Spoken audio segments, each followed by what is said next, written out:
Meus irmãos, graça e paz, quero convidá-los a abrir a palavra do Senhor na carta de Tiago, no capítulo 1. E enquanto os irmãos abrem, eu quero trazer uma palavra de agradecimento ao Conselho da Igreja pelo convite e o privilégio de estar aqui com vocês nesses dias.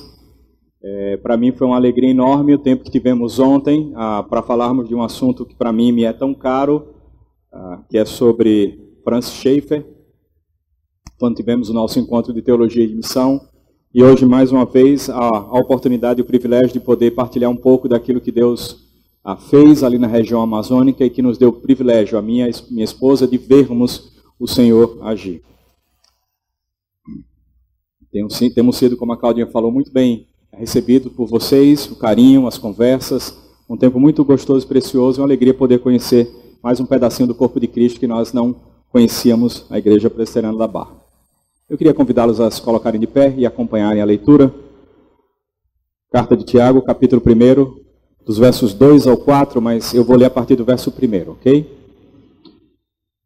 Carta de Tiago, capítulo 1, a partir dos versos 1 em diante até o 4. Diz assim a palavra do Senhor.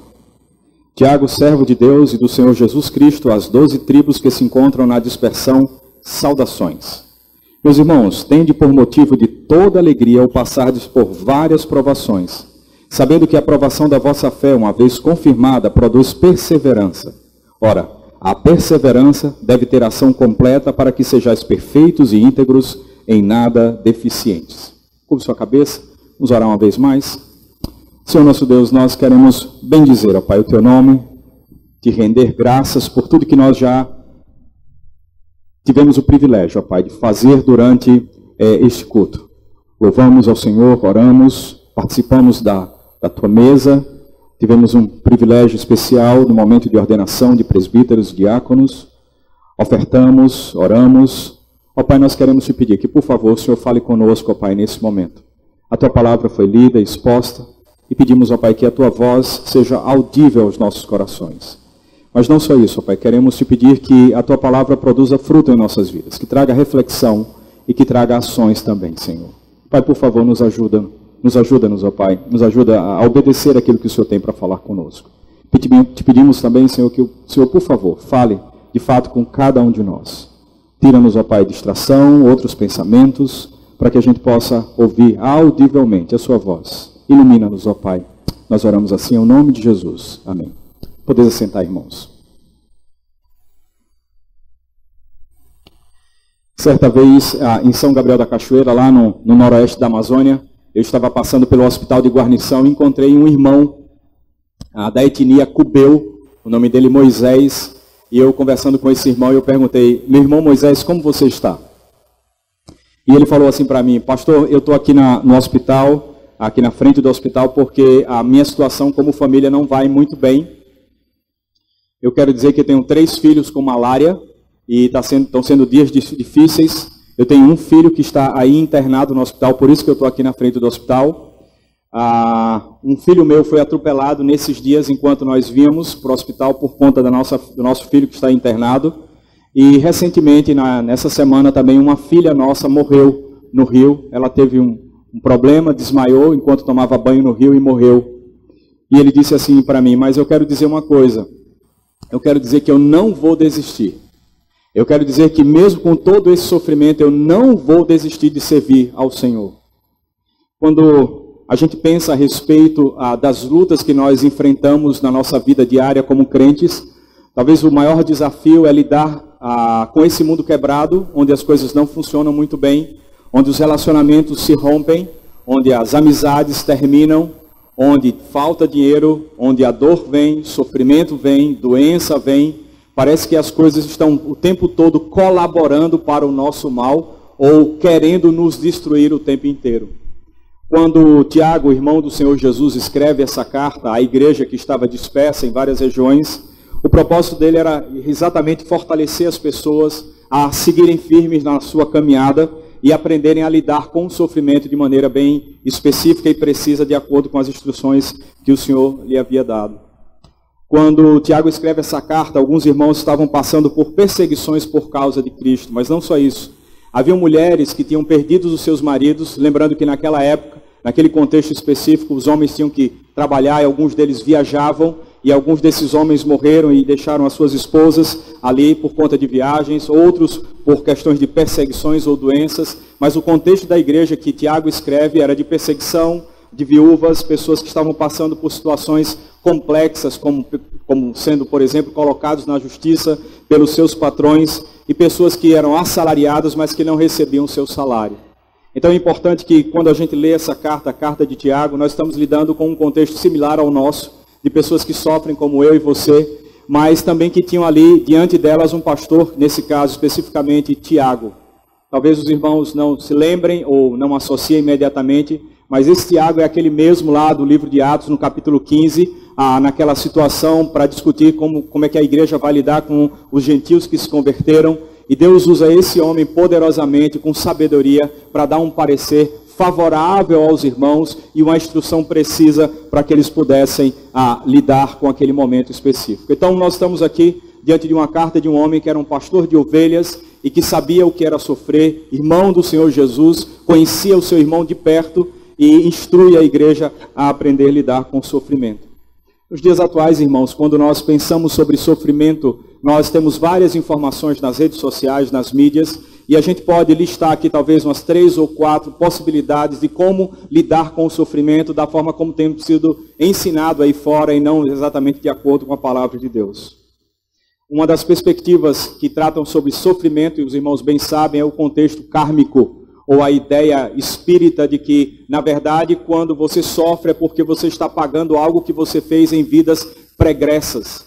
E as pessoas, então, nessa sociedade que nós vivemos, que não é exatamente a nossa comunidade, nós somos crentes, confiamos na palavra do Senhor e entendemos, de acordo com o Senhor, como nós devemos lidar ao sofrimento e devemos compreendê-lo.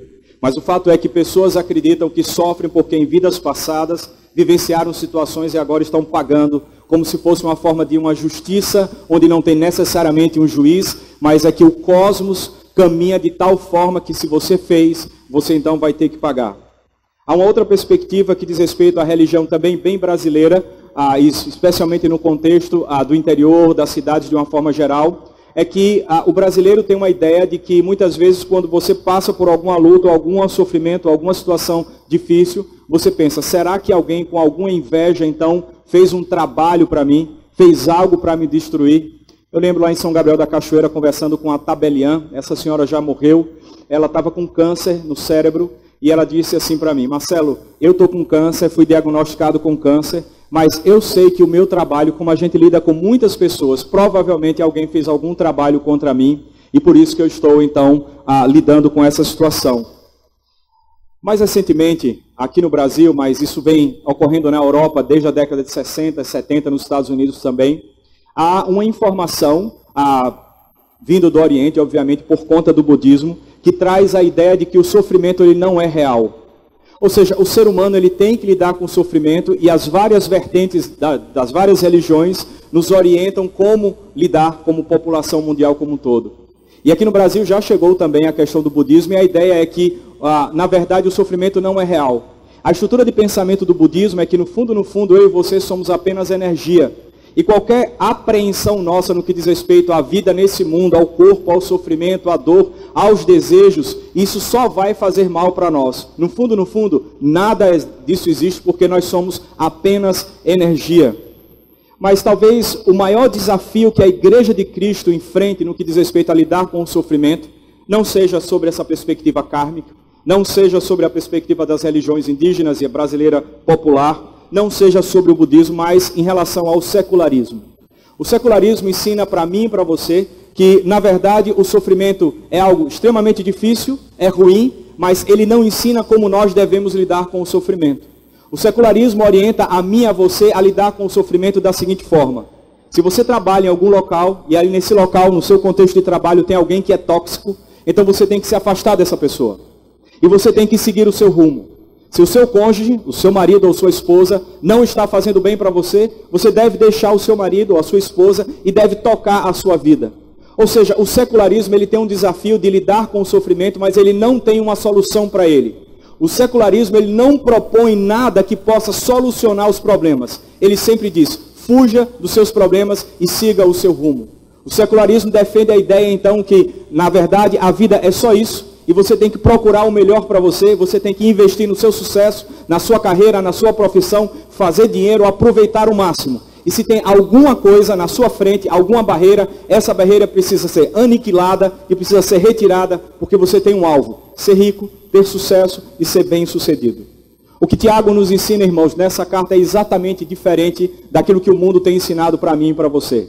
Infelizmente, nós, como povo de Deus, temos sido tão impactados por tantas mensagens que muitas vezes nós lidamos com o sofrimento não da forma como Deus nos orienta e nos ajuda para que nós possamos viver nesse mundo, que é um mundo de sofrimento. É importante que a gente entenda que, na perspectiva do cristianismo bíblico, o que vai definir a forma como eu e você lidamos com o sofrimento não é aquilo que eu acho, não é aquilo que você viu nas redes sociais, mas é aquilo que Deus fala para mim e para você. A palavra de Deus é a revelação de Deus para mim e para você, que conta a respeito de quem Deus é, conta a respeito do que é esse mundo, conta que esse mundo não funcionava bem, conta então que teve a queda, conta que há sofrimento e conta também como eu e você devemos lidar com o sofrimento.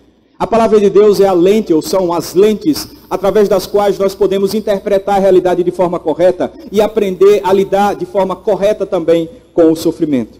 E o que eu queria, irmãos, partilhar com vocês, a partir desse texto, a partir dos versículos 2 até o 4, é exatamente sobre como lidar com o sofrimento tão presente no mundo em que nós vivemos. O primeiro ensino que Tiago traz, irmãos, para mim e para você, é que o sofrimento, ele é algo real. O sofrimento, ele é algo real. É curioso que Tiago, ele comece a sua carta escrevendo a irmãos que estavam passando por sofrimento, dizendo: meus irmãos, tende por motivo de toda alegria o passardes por várias provações. Ele começa a sua carta falando sobre provações. E é importante que eu e você entendamos que o nosso Deus, ele não brinca de religião conosco. O posicionamento que Deus tem em relação a mim e a você é falar a verdade todo o tempo. Deus, ele nunca omitiu a verdade sobre a realidade do mundo que nós vivemos. O Senhor Deus sempre foi claro. Quando a palavra de Deus começa lá no livro de Gênesis, contando a respeito da origem de tudo, diz a palavra de Deus que tudo foi criado perfeitamente. O homem vivia num relacionamento perfeito com Deus, consigo e com o próximo. Ou seja, Adão e Eva viviam em harmonia plena, em santidade. Mas a palavra de Deus fala que eles decidiram assumir uma postura de autonomia e autossuficiência diante de Deus. Deus havia determinado então que a postura deles em relação à árvore do conhecimento do bem e do mal definiria se eles iriam morrer ou não. E Deus coloca então aquela árvore e eles decidem se alimentar daquela árvore. E ao alimentar-se da árvore, o que eles estavam dizendo era exatamente assim: Deus, a partir de hoje, ao comer dessa árvore, eu estou dizendo que eu não quero mais que o Senhor diga para mim o que é certo e errado, eu mesmo vou definir o que é certo e errado. O Senhor Deus conta para mim e para você que os nossos representantes, Adão e Eva, decidiram tomar um rumo em oposição e em rebelião a Deus. Ou seja, eles estavam dizendo: Deus, eu não quero mais que o Senhor diga como é que são as coisas, eu não quero mais que as coisas sejam do seu jeito, elas têm que ser do meu jeito. E a partir daí, então, nós começamos a ver, no capítulo 3 de Gênesis, o mal que o pecado trouxe e a realidade do sofrimento na minha e na sua vida. Trabalhar não é pecado. Pecado é você ter que trabalhar muito. É consequência do pecado, sofrimento. Um mundo difícil, de lutas, relacionamentos, onde você frustra pessoas, as pessoas te decepcionam, as coisas não caminham bem. Quando você pensa que as coisas estão indo no rumo bacana no seu trabalho, e de repente as coisas vão de mal a pior. Hoje de manhã estávamos aqui com um irmão conversando, hoje de manhã cedo, o carro dele machucado, ele nos contando que ontem o carro dele teve uma avaria por uma série de situações no trânsito. É esse o mundo que nós vivemos. E Deus em nenhum momento, ele omitiu de mim e de você que esse mundo não funciona bem. Que por causa do pecado as coisas tendem a dar errado, sim. Então é importante que a gente entenda que esse mundo não está funcionando adequadamente. E que por causa disso, então, a realidade e a consequência do pecado faz com que o sofrimento esteja presente na minha e na sua vida. Eu quero dizer que eu gosto particularmente de um salmo, o Salmo 88, mas esse salmo, o Salmo 88, junto com o Salmo 39, eles caminham numa direção totalmente oposta aos demais salmos. Geralmente, irmãos, eu sei que vocês lembram disso, nós lemos o salmo, às vezes o salmista apresenta um problema, mas o Salmo sempre termina na perspectiva de que Deus é a esperança, Deus é o refúgio, Deus é a fortaleza, Deus vai resolver aquele problema. Mas quando nós lemos o Salmo 39 e o Salmo 88, e aí o Salmo 88 especificamente termina dizendo, o meu amigo são as trevas. Ou seja, o salmista ele está dizendo que a situação está tão difícil, e ele está contando, obviamente, tudo isso para Deus, mas ele está dizendo, o que eu tenho hoje de amizade são trevas. A sensação que a gente tem às vezes é que pelo fato de sermos cristãos, nós não vamos sofrer tanto. Mas o fato é, irmãos, que o sofrimento faz parte da existência humana e desse mundo caído. A realidade é que o sofrimento está presente. Quando falavam que a religião é o ópio do povo, e a sensação talvez que algumas pessoas tenham que não fazem parte do povo de Deus ao olhar esse grupo de pessoas que se reúnem aqui na Igreja Presbiteriana da Barra, domingo após domingo, tipo, eles estão alienados. A realidade do mundo é outra. E eles não sabem, na verdade, que o nosso Deus é o Deus da realidade. É o Deus que mostra exatamente tudo para nós. A situação nossa é que estamos vivendo no mundo caído, e enquanto peregrinarmos nesse mundo, nós vamos estar passando por lutas e provações. E muitas vezes, ao dormir à noite, o seu amigo vão ser as trevas. Quando Paulo, na sua caminhada ministerial, pede a Deus que Deus tire o seu espinho na carne, a nossa expectativa era que Deus então aliviasse absolutamente tudo. E que as coisas pudessem caminhar muito bem. Mas o que a gente vê é um homem tendo que lidar até o fim do seu ministério, um homem que servia a Deus até o fim do seu ministério, lidando com o sofrimento. Nessa época de redes sociais, e eu tenho 51 anos, então eu era da época que ainda não tinha computador disponível. Os primeiros computadores que eu vi quando adolescente, eles eram com fitas cassetes. Então era incrível aquilo, mas hoje você tem toda essa tecnologia e esse aparato.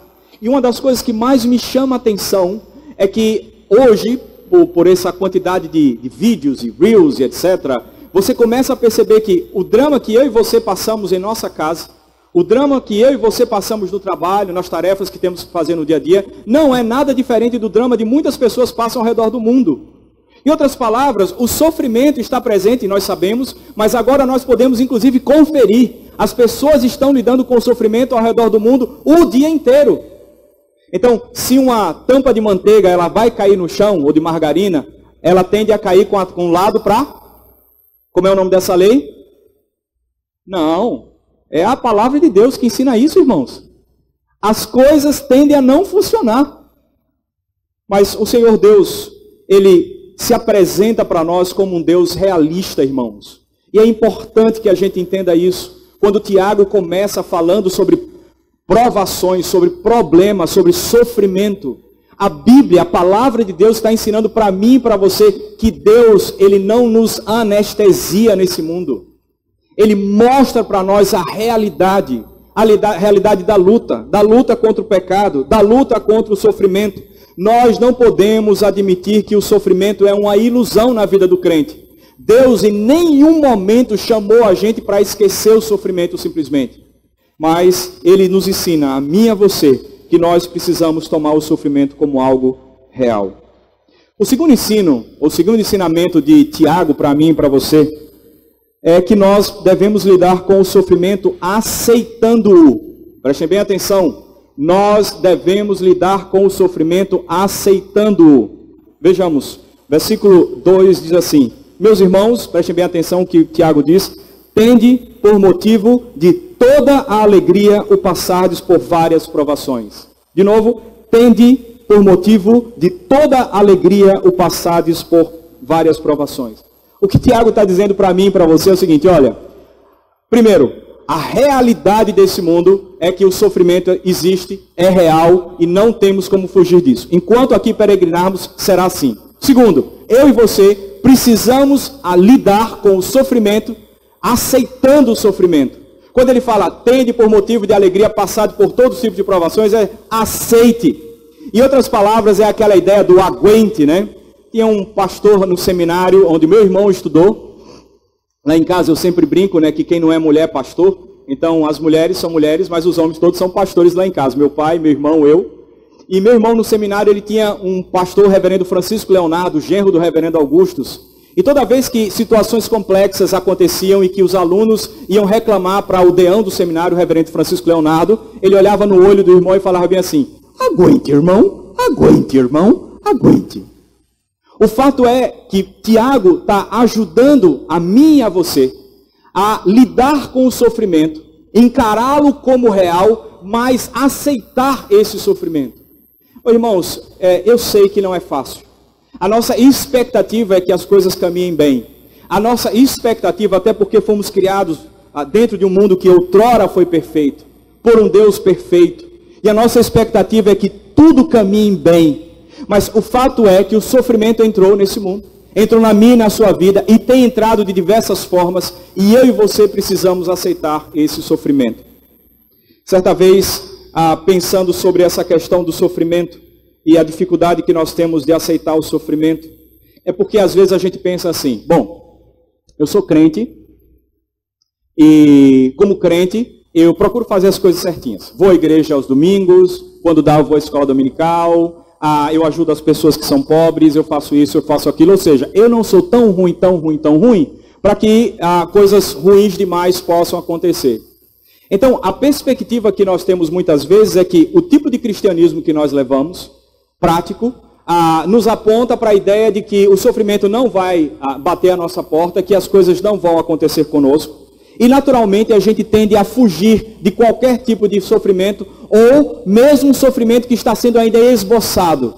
E muitas vezes a gente procura negar.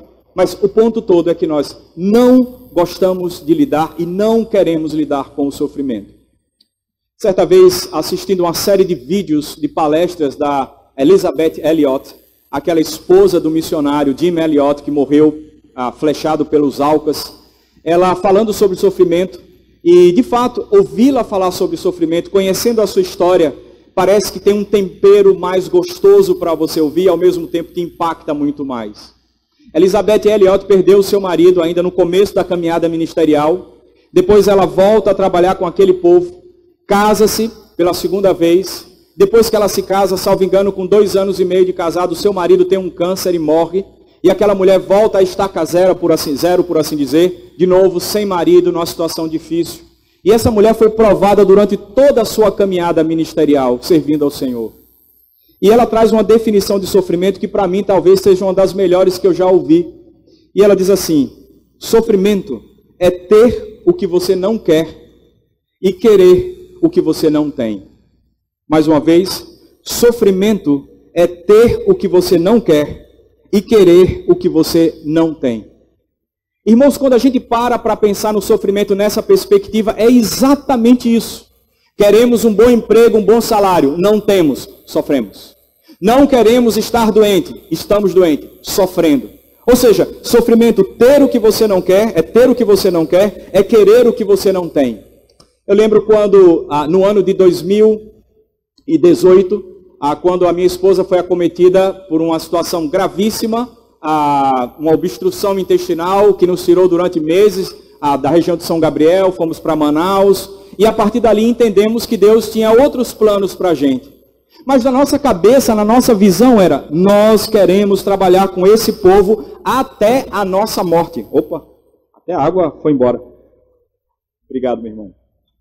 Olha aí. Falei em morte, a água pulou aqui. Obrigado.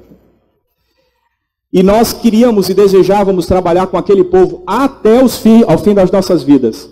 Nós fizemos uma casa em São Gabriel da Cachoeira. Nós queríamos viver lá. Nós não queríamos sair, nós não tínhamos outros planos. E aí então ver aquele povo começando a se converter e Deus falando claramente para nós: o tempo terminou. E agora eu vou fazer o quê? Eu me preparei a vida toda, eu e minha esposa, para o campo missionário. Queríamos servir ao Senhor. Estudo linguístico, estudo antropológico. Já estávamos mexendo com outras áreas como apologética. Vamos seguir no caminho, queremos ver uma igreja indígena forte aqui. E Deus tinha outros planos. Sofrimento é ter o que você não quer e querer aquilo que você não tem. Como é que a gente aceita isso? E a palavra de Deus está ensinando para mim e para você que eu e você precisamos aprender a aceitar o sofrimento. Lembrando, irmãos, que Deus, Ele tem nos seus planos algo extremamente especial quando lida com o sofrimento. Ele não só quer que a gente entenda que o sofrimento é algo real, ele nunca nos enganou. Ele também não simplesmente deseja que a gente aceite o sofrimento, porque quando ele diz assim, tenham alegria por passar por provações, basicamente é isso. Aceite o sofrimento em sua vida. E em terceiro e último lugar, o que Tiago quer nos ensinar aqui é que nós devemos lidar com o sofrimento de tal forma que compreendamos que ele tem um propósito na minha e na sua vida. Não é só entender que é real, não é só aceitar, mas na perspectiva do reino, o sofrimento, a dor, o luto, são instrumentos de Deus, e Deus tem um propósito em absolutamente tudo. Vejamos aqui, quando diz no versículo 3 assim, sabendo que a aprovação da vossa fé, uma vez confirmada, qual é o verbo, irmãos, que vem aí? Produz. Ou seja, quando Deus inflige na minha e na sua vida, ou permite o sofrimento na sua ou na minha vida, o que Ele está fazendo é produzir algo. Ou seja, nós estamos nas mãos de um Deus que em absolutamente tudo que Ele faz tem um propósito. Irmãos, se a gente pensar desde a criação, quando o Senhor Deus Ele criou o astro maior que nós conhecemos como Sol, Ele não simplesmente criou assim aleatoriamente e falou, faça o que você quiser. Não, Ele criou o Sol com um propósito. Ele criou o Sol com a potência certa, equalizado na posição certa, na distância do Sol, do planeta Terra correto. Ele fez tudo, absolutamente tudo com um propósito. Você já parou para pensar que nós estamos vivendo no mundo de um Deus que criou esse mundo com um propósito, absolutamente tudo? Tudo tem um propósito. Ou seja, a minha e a sua vida tem um propósito. Mas não só isso, o sofrimento tem propósito na minha e na sua vida. O sofrimento ele não é simplesmente para acabar conosco, nós que somos crentes. O sofrimento tem um propósito claro de Deus para mim e para você. Eu gosto bastante da passagem de Deuteronômio 8, uma das suas palavras, né? Moisés ali discursando vários momentos no livro de Deuteronômio. E ali no capítulo 8, então, ele vai falar para o povo sobre a forma como Deus conduziu esse povo no deserto. E a ideia clara ali em Deuteronômio 8 é que Moisés está ensinando para o povo, que diferente talvez do que ele tenha aprendido ali no Egito, que o sofrimento vem porque alguém fez uma feitiçaria, alguém fez uma praga, alguém lançou um mal olhado. Ele está dizendo, olha, Deus te conduziu no deserto todos esses anos, porque Ele queria provar o seu coração. Fez você passar necessidade, fez você passar por situações difíceis, porque Ele queria provar o seu coração. Ele queria expor o que estava lá dentro do seu coração, para que você pudesse perceber se você realmente estava com o Senhor durante essa caminhada. Ou seja, irmãos, quando nós lidamos com o sofrimento em nossas vidas, o propósito de Deus começa a se cumprir, porque Deus vai apertando o nosso coração como uma esponja. Vai fazendo com que o nosso coração seja espremido de tal forma que aquele caldo do nosso coração começa a sair. E aquilo que eu e você não percebíamos que precisa ser mudado, Deus vai expondo, colocando diante dos nossos olhos. Inveja, orgulho, falta de confiança, ansiedade, necessidade de controle. Deus vai apertando o meu e o seu coração e fazendo aquele caldo pecaminoso, sujo aparecer. Porque Deus quer fazer com que nós sejamos a imagem do seu Filho Jesus. Mais e mais parecido com Ele.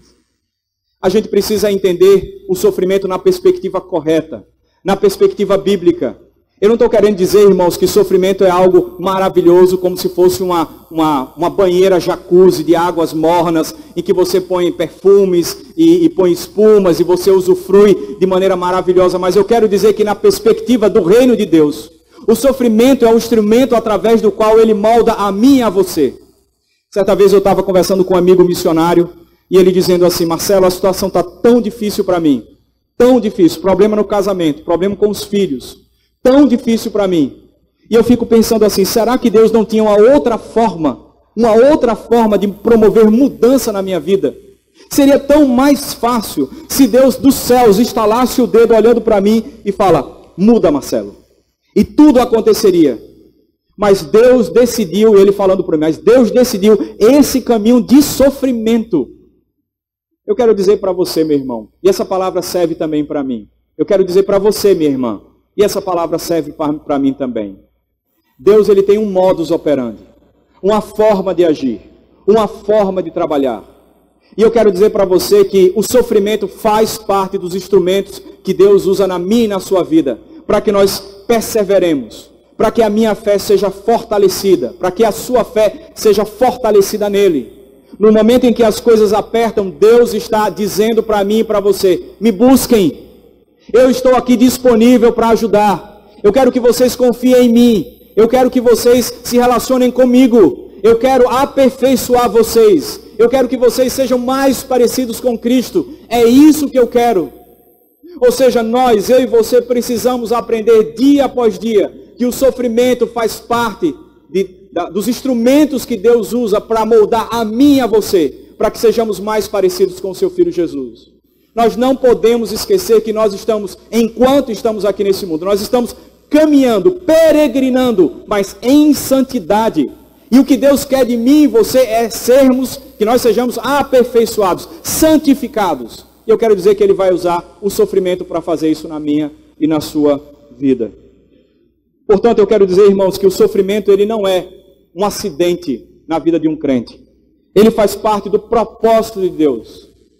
Eu não sei qual é o problema que você está passando, mas eu quero dizer que Deus tem usado esse problema, talvez esse grande problema que você esteja enfrentando, porque Ele quer falar com você.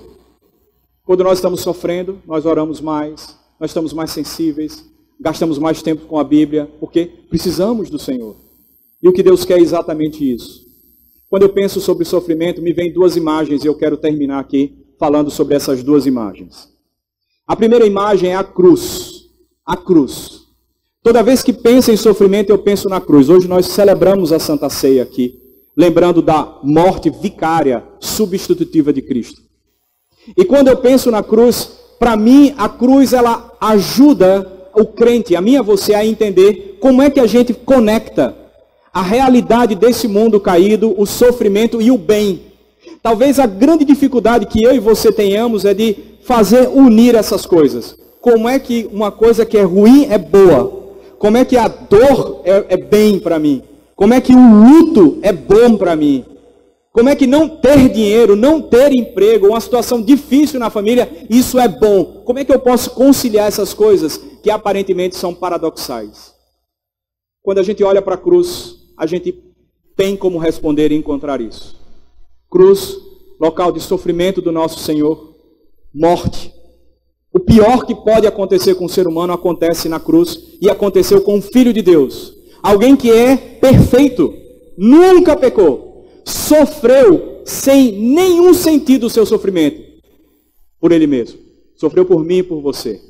Mas aquela morte era uma morte que trazia o bem para mim e para você. Ou seja, quando nós passamos pelo sofrimento, nós devemos lembrar da cruz. Senhor, eu agora posso entender que na cruz faz sentido o sofrimento. Ou seja, coisas ruins acontecem para o nosso bem. O Senhor Jesus morreu para o meu bem, o ruim para o meu bem, a morte para me dar vida. Ou seja, irmãos, faz sentido na estrutura de funcionamento desse mundo, estabelecido da forma como Deus estabeleceu, que o sofrimento serve para o bem. A cruz explica isso.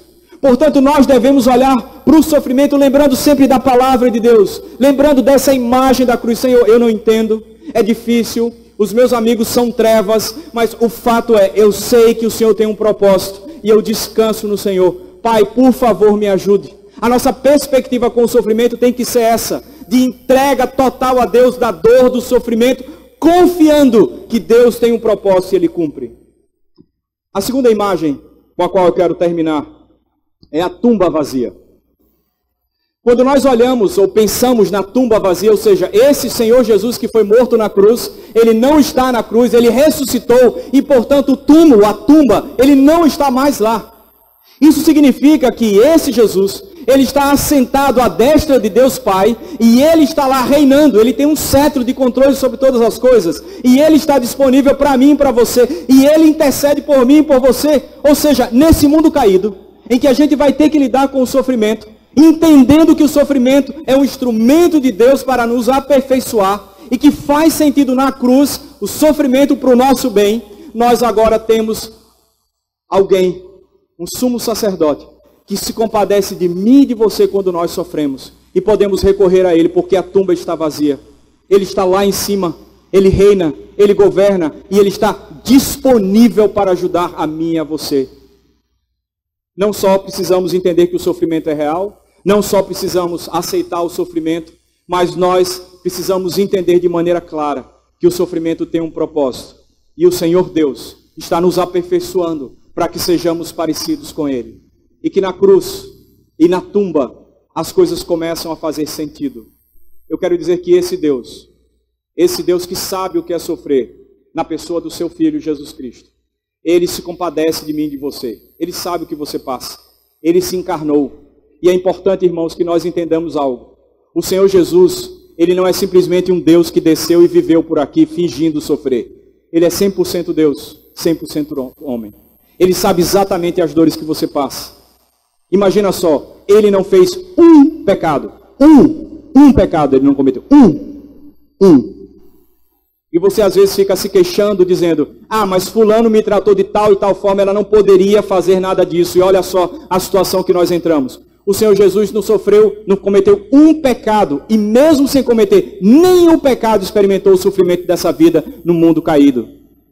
E esse sumo sacerdote está disponível para ajudar a mim e a você nesses momentos de luta e de sofrimento que nós temos passado nesse mundo.